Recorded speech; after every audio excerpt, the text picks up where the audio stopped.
സുഹൃത്തുക്കളെ എല്ലാവർക്കും നമ്മുടെ പുതിയ വീട്ടിലേക്ക് സ്വാഗതം. ഇന്ന് ഞാൻ നിങ്ങളെ അറിയിക്കാൻ വന്നിരിക്കുന്ന ഒരു കാര്യം മമ്മൂക്കയുടെ രാഷ്ട്രീയം എന്താണെന്ന് മമ്മൂക്കയെ പറ്റി ജോൺ ബ്രിട്ടാസ് പറഞ്ഞൊരു കാര്യം അറിയിക്കാൻ വേണ്ടിയിട്ടാണ്. അതോടൊപ്പം തന്നെ മമ്മൂക്കയുടെ കഴിഞ്ഞ ദിവസങ്ങളിലുള്ള 6000 ആരാധകർക്കൊപ്പമുള്ള ഫോട്ടോഷൂട്ടും മോഹൻലാൽ ഇതുവരെ എടുത്തിട്ടുള്ള 5761 സംതിങ് അത്രയും ഉള്ളൊരു റെക്കോർഡ് തകർത്തുകൊണ്ട് തന്നെ 6000 പേർക്കൊപ്പം ഫോട്ടോഷൂട്ട് ചെയ്തൊരു മമ്മൂക്കയെ പറ്റിയൊക്കെ നമ്മൾ ചർച്ച ചെയ്താണ്. അങ്ങനെയുള്ള വാർത്തകളൊക്കെ നമ്മൾ കണ്ടിരുന്നതാണ്. അതായത് അദ്ദേഹം 8 മാസത്തോളം അദ്ദേഹത്തിന്റെ ആ ഒരു ആരോഗ്യനില വീണ്ടെടുത്തതിന് ശേഷം അദ്ദേഹം നമ്മുടെ കേരളത്തിൽ അല്ലെ സിനിമയിലേക്കൊക്കെ സജീവമായി വന്ന് പിന്നീട് ഒരുപിടി നല്ല കഥാപാത്രങ്ങൾ അല്ലെ ഒരു കൂട്ടം നല്ല കഥാപാത്രങ്ങൾ നമുക്ക് വേണ്ടി സമ്മാനിച്ച് ഇന്നിപ്പോൾ ഒരുപാട് ആരാധകർക്കിടയിൽ അല്ലെ ഒരുപാട് ആളുകൾക്കിടയിൽ നല്ല കാര്യങ്ങൾ വീണ്ടും ചെയ്തുകൊണ്ട് അദ്ദേഹത്തിന്റെ ഒരു യാത്ര വീണ്ടും ആരംഭിച്ചിരിക്കുന്ന ഒരു കാഴ്ചയൊക്കെ നമ്മൾ കണ്ടതാണ്.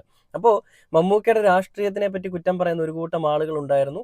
ആ ആ ഒരു കൂട്ടം ആളുകൾ സംഘികളുടെ കൂട്ടത്തിലും കൊങ്ങികളുടെ കൂട്ടത്തിലും കമ്മികളുടെ കൂട്ടത്തിലും ഉണ്ടായിരുന്നതൊക്കെ നമ്മൾ ചർച്ച ചെയ്തു. വയനാട് ചൂരൽമലയിലെ വിഷയത്തിൽ അവിടെ സന്ദർശനം നടത്തിയ മമ്മൂക്കയെ പറ്റി വളരെ മോശമായിട്ട് പരാമർശിച്ചുകൊണ്ട് കുറേ ആളുകൾ രംഗത്തേക്ക് വന്നതും അവരെയെല്ലാം നമ്മൾ വിമർശിച്ചുകൊണ്ട് വീഡിയോ ചെയ്തതാണ്. അപ്പൊ അങ്ങനെ ഇരിക്കുന്ന സാഹചര്യത്തിലാണ് ഇന്ന് ജോൺ ബ്രിട്ടാസ് മമ്മൂക്കയുടെ രാഷ്ട്രീയത്തെ പറ്റി പറഞ്ഞുകൊണ്ട് ഒരു പൊതുവേദിയിൽ സംസാരിക്കുന്നത്. എന്താണ് മമ്മൂക്കയുടെ രാഷ്ട്രീയം?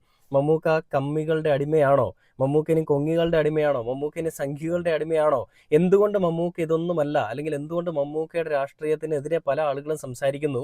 എന്തുകൊണ്ട് മമ്മൂക്കയ്ക്കെതിരെ പല ആളുകളും സംസാരിക്കുന്നു എന്നുള്ളൊരു കാര്യങ്ങളൊക്കെ വ്യക്തമാക്കിക്കൊണ്ടാണ് ജോൺ ബ്രിട്ടാസ് ഈ ഒരു വീഡിയോയുമായിട്ട് അല്ലെങ്കിൽ ഒരു പ്രസ്താവനയുമായിട്ട് രംഗത്തേക്ക് വന്നിരിക്കുന്നത്. അപ്പോൾ ആ ഒരു വീഡിയോ ഞാൻ നിങ്ങളെ ആദ്യം കാണിച്ചതിന് ശേഷം നമുക്ക് ബാക്കി വീഡിയോയിലേക്ക് പോവാം. അപ്പോൾ നമുക്ക് നേരെ ജോൺ ബ്രിട്ടാസ് എന്താണ് പറയുന്നത് എന്നുള്ള വീഡിയോ കാണാം. ഈ സൈഡിൽ നോക്കിക്കോ. മമ്മൂട്ടി എന്ന് പറയുന്നത് ഏതെങ്കിലും ഒരു രാഷ്ട്രീയ പാർട്ടിയുടെ അംഗമൊന്നുമല്ലല്ലോ. ആണോ? അല്ല. ഇന്ത്യയിലെ സാംസ്കാരിക മേഖലയെ, പ്രത്യേകിച്ച് സിനിമാ ലോകത്തെയൊക്കെ വരുതിയിൽ നിർത്താൻ വേണ്ടി റെയ്ഡും പ്രലോഭനവും പ്രീണനവും ഭീഷണിയുമായി ഒരു കേന്ദ്രഭരണം മുമ്പോട്ട് പോകുമ്പോൾ പോലും കണ്ടില്ലേ ജോൺ ബ്രിട്ടാസ് പറയുന്നത്? അതായത് നമ്മുടെ സാംസ്കാരിക മേഖലയെല്ലാം എക്കാലത്തും താങ്ങായി തണലായി നിർത്തിയിട്ടുള്ള ഒരു മമ്മൂക്കയുടെ വീട്ടിലേക്ക് റെയ്ഡുമായിട്ട് പോയിട്ടുള്ള സംഘികളുടെ ആ ഒരു ഏജൻസിയെ പറ്റിയാണ്. നമുക്കറിയാം ഈ ഒരു കഴിഞ്ഞിടയിൽ അതായത് 2-3 മാസങ്ങൾക്ക് മുൻപ് മമ്മൂക്ക 8 മാസങ്ങൾക്ക് ശേഷം നീണ്ട ഇടവേളകൾക്ക് ശേഷം നമ്മുടെ കേരളത്തിലേക്ക് എത്തിയ സമയത്ത് എത്തിയ അടുത്ത ദിവസം തന്നെ കേന്ദ്ര ഗവൺമെന്റ് അങ്ങോട്ട് ഇറക്കിയ ഒരു 2 ടീംസ് ഉണ്ടായിരുന്നു. ഒന്ന് കസ്റ്റംസും ഒന്ന് ഇഡിയും. ഈ 2 കൂട്ടരും മമ്മൂക്കയുടെയും മമ്മൂക്കയുടെ മകന്റെയും ഒക്കെ വീട്ടിൽ കയറി വലിയ രീതിയിൽ റെയ്ഡും നടത്തി. അവിടെ നിന്ന് ഒരു സാമാനം പോലും കിട്ടാതെ ഇറങ്ങി നാണം കെട്ട് പോകുന്നൊരു കാഴ്ച നമ്മൾ കണ്ടതാണ്. അതായത് മമ്മൂക്കയ്ക്ക് ഹവാല ഇടപാടുകൾ വഴി കള്ളപ്പണം വെളുപ്പിക്കലുണ്ടായിരുന്നു. അല്ലെങ്കിൽ മമ്മൂക്കയുടെ മകൻ ഈ ഭൂട്ടാനിൽ പോയി അവിടെ നിന്ന് കടത്തിക്കൊണ്ട് വന്ന ലാൻഡ് റോവർ അല്ലെങ്കിൽ ലാൻഡ് ക്രൂസർ വാഹനങ്ങൾ അവിടെ ഉണ്ടായിരുന്നു, ഇതെല്ലാം ഒളിപ്പിച്ചിട്ടിരുന്നു, ഇതിനെല്ലാം മമ്മൂക്ക കൂട്ടുനിന്നിരുന്നു എന്നൊക്കെ പറഞ്ഞുകൊണ്ടാണ് ഇവർ മെഴുകിയത്.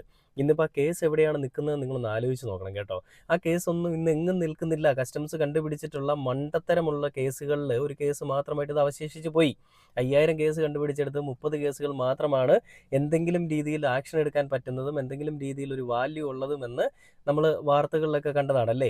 അപ്പോൾ ആ രീതിയിൽ തന്നെയായിരുന്നു ഈ ഒരു വിഷയം. മമ്മൂക്കയ്ക്കെതിരെയും മമ്മൂക്കയുടെ മകനെതിരെയും മമ്മൂട്ടി എന്ന് പറയുന്ന ഒരു മനുഷ്യൻ ഉണ്ടാക്കി വെച്ചിരിക്കുന്ന അദ്ദേഹത്തിന്റെ ഇമേജിനെതിരെയും ഒക്കെ കളിച്ച ആളുകൾ ഏത് വിഭാഗത്തിൽപ്പെട്ട ആളുകളാണെന്നും എന്തിനു വേണ്ടിയാണ് കളിച്ചതെന്നും നമുക്കപ്പോൾ മനസ്സിലായതാണ്.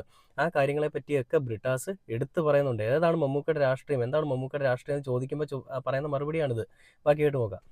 അചഞ്ചലമായി ഇടതുപക്ഷത്ത് നിലയുറപ്പിച്ച കേരളത്തിന്റെ അഭിമാന നടനാണ് മമ്മൂട്ടി എന്ന് പറയുന്നത്. അദ്ദേഹത്തിന്റെ മകനെ റീഡ് ചെയ്തു, അദ്ദേഹത്തെ റീഡ് ചെയ്തു, അദ്ദേഹത്തിന് കിട്ടേണ്ട പല ബഹുമതികളും നൽകാതിരുന്നു. എങ്കിൽ പോലും താൻ ഉയർത്തിപ്പിടിക്കുന്ന ഒരു മൂല്യബോധത്തെ മുൻനിർത്തി അദ്ദേഹം കേരളത്തിന്റെ മതനിരപേക്ഷ സാഹോദര്യ മൂല്യങ്ങൾ നെഞ്ചോട് ചേർത്ത് പിടിച്ച് അചഞ്ചലമായി പതിറ്റാണ്ടുകളായി മുമ്പോട്ട് പോകുന്ന ഒരു അതുല്യ നടനാണ് അദ്ദേഹം. ഒരു പാർട്ടിയുടെ സംഘടനാ സംവിധാനത്തിലുള്ള ഒരാളല്ല. അദ്ദേഹത്തിന് സൗഹൃദങ്ങളുണ്ടാകും. ഇപ്പൊ ഞാൻ നോക്കുമ്പോൾ കഴിഞ്ഞ ദിവസം കോട്ടയത്ത് നമ്മുടെ മന്ത്രി വാസവനും അനിൽകുമാറൊക്കെ അദ്ദേഹത്തോട് ചേർന്ന് നിന്നുകൊണ്ട് അദ്ദേഹം അവർക്കെല്ലാം ആശംസകൾ നേരുന്ന ഒരു ചിത്രം ഞാൻ കണ്ടു. അദ്ദേഹം ആ രൂപത്തിലാണ്. അദ്ദേഹത്തിന്റെ സൗഹൃദത്തിന്റെ അടിസ്ഥാനത്തിൽ ആരെങ്കിലും ഫോൺ വിളിച്ചപ്പോൾ ഓൾ ദ ബെസ്റ്റ് പറയുന്നത് അതെന്തോ വലിയ ബാധകമാണെന്ന് നമ്മൾ കാണരുത്. നമ്മൾ അങ്ങനെ ചെറുതാകരുത്, നമ്മൾ വലുതാകണം.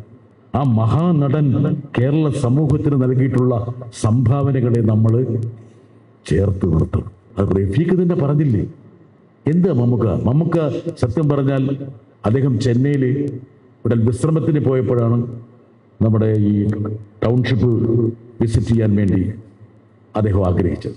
എന്താ കാരണം? ആ ടൗൺഷിപ്പ് എന്ന് പറയുന്നത് ഇടതുപക്ഷത്തിന്റെ ഏറ്റവും പ്രധാനപ്പെട്ട ഒരു പദ്ധതിയായിരുന്നു. അദ്ദേഹം എന്ത് ചെയ്തു? പുലർവേളയിൽ ഉറക്കം പോലും ഇല്ലാതെ അദ്ദേഹം വയനാട് വന്ന് കോഴിക്കോട് വന്ന് വിമാനം ഇറങ്ങി അവിടെ നിന്ന് ഇത്രയും ദൂരം യാത്ര ചെയ്ത് ഈ പ്രായത്തിൽ അദ്ദേഹം അവിടെ പോയി അത് കണ്ടു. അപ്പോൾ അദ്ദേഹം ഒറ്റ കാര്യം റഫീഖിനോട് പറഞ്ഞുള്ളൂ, നിങ്ങൾ എൻ്റെ കൂടെ ഇങ്ങനെ നിൽക്കേണ്ട, ആൾക്കാർ വിചാരിക്കും നമ്മളെന്തോ സെറ്റപ്പ് ചെയ്ത് എന്തോ ഒരു രാഷ്ട്രീയ പാർട്ടിയുടെ പ്രചരണത്തിന് വേണ്ടി വരുന്നതാണ്. വളരെ സൗമ്യനായി റഫീഖിന് മനസ്സിലാകുന്ന രൂപത്തിൽ അദ്ദേഹത്തിന്റെ ചെവിയിൽ പറഞ്ഞതാണ്. പക്ഷെ ഇന്നത്തെ കാലത്ത് എന്താ കാരണം?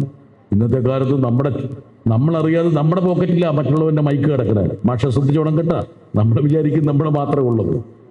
ആരോ അതെടുത്ത് വക്രീകരിച്ചു കൊടുത്തു. അദ്ദേഹം പറഞ്ഞതിനെന്ന് തകരാറ്? റഫീഖ് തന്നെ പറഞ്ഞു, ഒരു ഇളയ സഹോദരനോട് അദ്ദേഹത്തെ പോലുള്ള ഒരാൾക്ക് അങ്ങനെയെങ്കിലും പറയാൻ പറ്റുന്നില്ലെങ്കിൽ എന്തുക നമ്മുടെ. പക്ഷെ നമ്മുടെ സൈബർ ഇടത്തിൽ ആൾക്കാരെ ഇങ്ങനെ വേട്ടയാടുക എന്നുള്ള കേരളത്തിന്റെ ബഹുമാനായ മുഖ്യമന്ത്രി വളരെ വസ്തുനിഷ്ഠമായി അതേക്കുറിച്ച് പ്രതികരിച്ചത്. അദ്ദേഹം മാപ്പ് ചോദിച്ചു. കണ്ടില്ലേ എന്താണ് മമ്മൂക്കയുടെ രാഷ്ട്രീയമെന്നും എന്തിനു വേണ്ടിയിട്ടാണ് മമ്മൂക്ക നിലകൊള്ളുന്നതെന്നും ഒക്കെ വളരെ വ്യക്തമായിട്ട് ജോൺ ബ്രിട്ടാസ് അവിടെ എടുത്തു പറയണം. നമുക്ക് ജോൺ ബ്രിട്ടാസ് പറയാതെ തന്നെ നമുക്ക് എല്ലാവർക്കും അറിയാം എന്താണ് മമ്മൂക്കയുടെ രാഷ്ട്രീയമെന്ന്. മമ്മൂക്ക ഇടതുപക്ഷ ആശയങ്ങളെ എപ്പോഴും ഊന്നി പിടിച്ചുകൊണ്ട് ഇടതുപക്ഷ ആശയങ്ങൾക്ക് വേണ്ടിയിട്ട് തന്നെ അല്ലെ ഇടതുപക്ഷത്തിന് വേണ്ടി തന്നെ നിലകൊള്ളുന്ന ഒരു മനുഷ്യനാണ് എന്ന് പറഞ്ഞുകൊണ്ട് അദ്ദേഹം ഒരു പാർട്ടിയുടെയും സെക്രട്ടറി സ്ഥാനം വഹിക്കുകയോ അല്ലെങ്കിൽ ഒരു പാർട്ടിയുടെയും സ്ഥാനം വഹിച്ചുകൊണ്ടിരിക്കുന്ന ഒരു മനുഷ്യനൊന്നുമല്ല. അദ്ദേഹം ചെയ്യേണ്ട കാര്യങ്ങൾ, അദ്ദേഹം ചെയ്യുന്ന പ്രവർത്തികളിൽ അദ്ദേഹം ഫോക്കസ് ചെയ്യുന്നു. അദ്ദേഹം ഇവിടെ നമ്മുടെ കേരളത്തിൽ എന്തൊരു സംഭവം ഉണ്ടായാലും ആ സംഭവങ്ങൾ ഉണ്ടാവുന്ന സ്ഥലങ്ങളിലെല്ലാം ആദ്യം ഓടിയെത്താൻ ശ്രമിക്കുന്ന ഒരു മനുഷ്യൻ കൂടിയാണ്. എന്തിനു വേണ്ടിയിട്ടാണ്? വെറുതെ അവിടെ വന്ന് ഫോട്ടോ എടുക്കാനോ കുറച്ച് റീൽസ് ചെയ്ത് റീച്ച് ആക്കാനോ വേണ്ടിയിട്ടൊന്നുമല്ല. അല്ല ഞാൻ വലിയ ഹമ്പിളാണ്, സിമ്പിളായിട്ട് ഉള്ള മനുഷ്യനാണെന്ന് കാണിക്കാൻ വേണ്ടിയിട്ടൊന്നുമല്ല. അദ്ദേഹം ആ സ്ഥലം സന്ദർശിച്ച് അവിടെയുള്ള ജനങ്ങൾക്ക് എന്താണോ കൊടുക്കാൻ സാധിക്കുക, തന്നെ കൊണ്ട് എന്താണോ ചെയ്യാൻ സാധിക്കുക, ആ കാര്യങ്ങൾ ചെയ്യാൻ വേണ്ടിയിട്ടും ആ കാര്യങ്ങൾക്ക് വേണ്ടിയിട്ടുമാണ് അദ്ദേഹം അവിടേക്ക് പോകുന്നത്. അപ്പം അങ്ങനെ ഒരുപാട് നല്ല പ്രവർത്തികൾ ചെയ്യുന്നൊരു മനുഷ്യൻ കൂടിയാണ് മമ്മൂക്ക എന്നുള്ളത് നമുക്ക് എല്ലാവർക്കും അറിയാം. പല കാര്യങ്ങളിലും പല സമയങ്ങളിലും ഒക്കെ നമ്മളത് കണ്ടതാണ്. നമ്മുടെ എല്ലാവരുടെയും മുന്നിൽ അതിൻ്റെ തെളിവുകളുമുണ്ട്. എന്നാൽ ഇതെല്ലാം കാറ്റിൽ പറത്തിക്കൊണ്ട് തന്നെ മമ്മൂക്ക എന്ന് പറയുന്നൊരു മനുഷ്യൻ അത്ര ശരിയായിട്ടുള്ള മനുഷ്യനല്ല, വളരെ മോശമാണെന്നൊക്കെ പറഞ്ഞുകൊണ്ട് മെഴുകിയിട്ടുള്ള ആളുകളെയൊക്കെ നമുക്കറിയാം. ഈ വയനാട് വിഷയത്തിൽ ഇപ്പോൾ ജോൺ ബ്രിട്ടാസും എടുത്ത് പറയുന്നുണ്ട്, ആ ചൂരൽമലയിലുണ്ടായ കെ റഫീഖിൻ്റെ അടുത്ത് മമ്മൂക്ക പറയുന്ന ഒരു കാര്യം, അത് വളരെ തൻ്റെ ഒരു സുഹൃത്തിൻ്റെ അടുത്തല്ല, തൻ്റെ ഒരു സഹോദരതുല്യനായിട്ട് താൻ കാണുന്ന ഒരാളുടെ അടുത്ത് വളരെ രഹസ്യമായിട്ട് പറഞ്ഞൊരു കാര്യം, ആ പോക്കറ്റിൽ ക്യാമറയുമായിട്ട് വന്ന് നിൽക്കുന്ന അല്ലെ പോക്കറ്റിൽ മൈക്കുമായിട്ട് വന്ന് നിൽക്കുന്ന ആളുകൾ എങ്ങനെയോ അതിനെ കിട്ടി അതിനകത്ത് വക്രീകരിച്ചുകൊണ്ട് തന്നെ വളരെ മോശമായിട്ടുള്ള രീതിയിൽ പറഞ്ഞു എന്നാണ്. നമ്മുടെ എല്ലാവരുടെയും ആദരണീയനായിട്ടുള്ള കേരളത്തിൻ്റെ സ്വന്തം മുഖ്യമന്ത്രി അദ്ദേഹം ഈ ഒരു കാര്യത്തെപ്പറ്റി പരാമർശിച്ച വാർത്തകളൊക്കെ നമ്മൾ കണ്ടതാണ്. അദ്ദേഹം ഈ ഒരു കാര്യത്തെപ്പറ്റി എടുത്തു പറഞ്ഞ എന്താണ്, അതായത് നമ്മുടെ മുഖ്യമന്ത്രി പറഞ്ഞൊരു കാര്യം, മമ്മൂക്കയ്ക്ക് ഈ ഒരു കാര്യത്തിൽ നല്ല വിഷമം ഉണ്ടായിട്ടുണ്ടെന്ന് ഞാൻ മനസ്സിലാക്കുന്നു. അത് ഞങ്ങളുടെ പാർട്ടിയിൽ നിന്നുള്ള ആളുകൾ പ്രതികരിച്ചതിലും മറ്റുള്ള പാർട്ടിയിലുള്ള ആളുകൾ പ്രതികരിച്ചതും മറ്റുള്ള ജനങ്ങൾ പ്രതികരിച്ചതിലുമൊക്കെ അദ്ദേഹത്തിന് നല്ല മനോവിഷമം ഉണ്ടായെന്ന് ഞാൻ മനസ്സിലാക്കുന്നു. അതുകൊണ്ട് തന്നെ ഞാൻ പരസ്യമായിട്ട് ഈ ഒരു വേദിയിൽ വെച്ചിട്ട് മാപ്പ് പറയുകയാണെന്നാണ് അദ്ദേഹം പറഞ്ഞത്. ഇത്രയും ആദരണീയനായ ഒരു മനുഷ്യന് കാര്യങ്ങൾ എന്താണെന്ന് മനസ്സിലായി. എന്നിട്ടും അതുപോലും മനസ്സിലാക്കാതെ ചില കഴുതകൾ, മരവാഴകളാണ് നമ്മുടെ കേരളത്തിലുള്ളത്. മമ്മൂക്കയ്ക്കെതിരെ ഈ രീതിയിൽ കിടന്ന് കുരയ്ക്കുന്ന കുറച്ച് മരവാഴകൾ. ഇവന്മാർക്ക് ഇനി ഏത് കാലത്താണ് ഈ പറയുന്ന നേരം വെളുക്കാൻ പോകുന്നത്, അല്ലെങ്കിൽ ഏത് കാലത്താണ് ഇവന്മാർക്കൊക്കെ ഈ ബുദ്ധി ഉണ്ടാകാൻ പോകുന്നത്, ബുദ്ധി ഉദിക്കാൻ പോകുന്നത്? വെറുതെ എന്തെങ്കിലുമൊക്കെ പറഞ്ഞുകൊണ്ട് മമ്മൂക്ക എന്ന് പറയുന്നൊരു മനുഷ്യനെ ഇല്ലായ്മ ചെയ്യണം, മമ്മൂട്ടി ഉണ്ടാക്കി വെച്ചിരിക്കുന്ന ഇമേജസ് കളയണം. ഇതിനൊക്കെ വേണ്ടിയിട്ട് അഹോരാത്രം പണിയെടുക്കുന്ന ഒരു ടീം മാത്രമാണ് ഇന്ന് മമ്മൂട്ടിക്കെതിരെ, അല്ലെ ഈ കഴിഞ്ഞ ദിവസങ്ങളിലും അതിന് മുൻപുള്ള സമയങ്ങളിലും ഒക്കെ മമ്മൂട്ടിക്കെതിരെ സംസാരിച്ച ആളുകൾ. ഇതെല്ലാം നമുക്ക് എല്ലാവർക്കും പകല് പോലെ വ്യക്തമായിട്ടുള്ള കാര്യം തന്നെയാണ് അല്ലേ. അതായത് കണ്ണടച്ചുകൊണ്ട് പാല് കുടിക്കുന്ന പൂച്ചയുടെ വിചാരം മറ്റുള്ള ആരും ഇതൊന്നും കാണുന്നില്ല എന്നാണ്. അതേസമയം ലോകത്തുള്ള എല്ലാ ആളുകളുടെയും കണ്ണ് തുറന്നിരിക്കുകയാണെന്ന് അവർ മനസ്സിലാക്കുന്നില്ല. അത് തന്നെയാണ് എനിക്ക് സംഘികളോടും സംഘികളുടെ കൂടെ നിന്ന് കളിക്കുന്ന UDFിലുള്ള അല്ലെ കൊങ്ങികളോടൊപ്പവും ഈ പറയുന്ന സംഘികളോടൊപ്പവും ഒക്കെ കളിക്കുന്ന ഈ കമ്മികളോടും ഒക്കെ എനിക്ക് പറയാനുള്ളത്, അയാൾ ചെയ്യുന്നതും അയാൾ ആരാണെന്നും അയാൾ എന്താണെന്നും ഒക്കെ മനസ്സിലാക്കിയിട്ട് മാത്രം പെരുമാറുക. അല്ലാന്നുണ്ടെങ്കിൽ വെറുതെ പണി മേടിച്ച് കെട്ടും എന്നുള്ളൊരു കാര്യം ഇവിടെ എടുത്ത് പറയേണ്ടത് തന്നെയാണ്. എന്തായാലും ഈ ഒരു കാര്യങ്ങളിൽ മമ്മൂക്കയുടെ രാഷ്ട്രീയം എന്താണെന്ന് നമുക്ക് എല്ലാവർക്കും അറിയാം. ജോൺ ബ്രിട്ടാസ് ഒരിക്കൽ കൂടി പറയുകയാണ്, എന്തിൻ്റെ പേരിലാണ് അദ്ദേഹത്തിനെ വേട്ടയാടുന്നത് എന്നുള്ള കാര്യങ്ങളും അദ്ദേഹം അവിടെ എടുത്തു പറയുന്നുണ്ട്.